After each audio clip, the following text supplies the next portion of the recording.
तो मूवी की शुरुआत में हम चाँद की तरफ और धरती को देखते हैं, जहाँ पे हमें ये बात पता चलती है कि चाँद के कुछ बहुत बड़े बड़े टुकड़े धरती की तरफ बढ़ रहे हैं, और अगर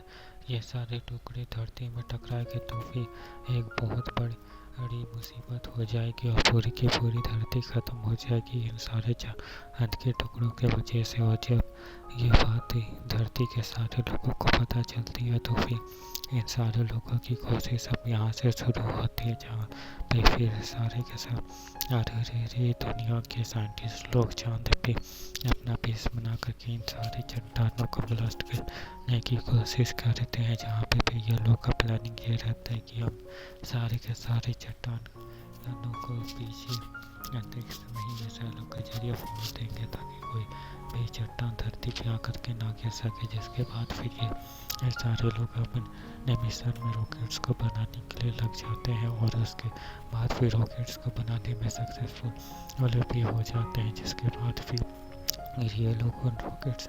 में बैठ कर के चाँद में चले जाते हैं, और चाँद में फिर जा कर के अपना एक बेस को बना लेते हैं। और उसके बाद भी हम यहाँ पे एक लड़के को देखते हैं जो कि इसी बात को सुन रहा होता है, और यहाँ पे वो चाँद पे एक साइंटिस्ट भी होता है। जिसके बाद फिर वो एक लड़की को देखता है, और असल में वो लड़की इसकी क्रश होती है, जिसे ये अपना गर्लफ्रेंड मानता है। और ये हर दिन बस उसी के बारे में ही सोचता रहता है कि आखिर उसे कैसे इम्प्रेस करे। और जब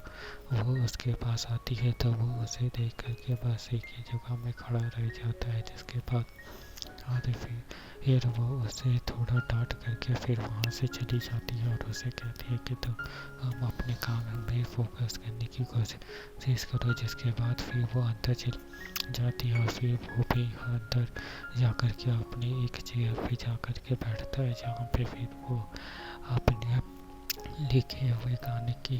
स्क्रिप्ट को पढ़ने लगता है, गानों को सुन करके ये सोचने लगता है कि आखिर वो कैसे उस लड़की को इम्प्रेस करे, जहाँ पे उसे ये बात की बिल्कुल भी फिक्र नहीं होती थी है कि आखिर उसे क्या करना चाहिए, और वो यहाँ पे बस अपने में ही मजे में होता है। जिसके बाद फिर अचानक से कुछ चाँद के टुकड़े चाँद की ही ओर गिरने लगते हैं, और ये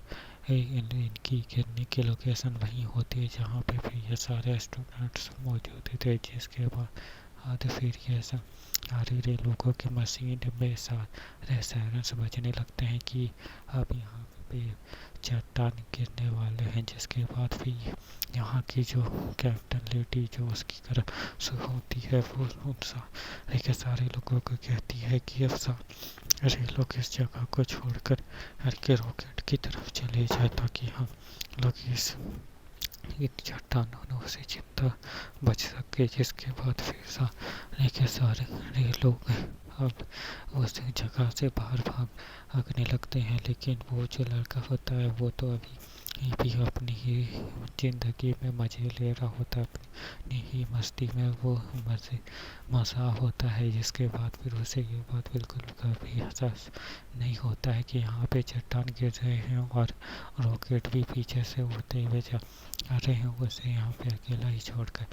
के। जिसके बाद फिर सारे के सारे लोग अपने अपने रॉकेट इसमें बंद होकर के ऊपर की ओर यानी कि अर्थ की ओर निकलने लगते हैं। जिसके बाद फिर जब उस लड़के को होश आता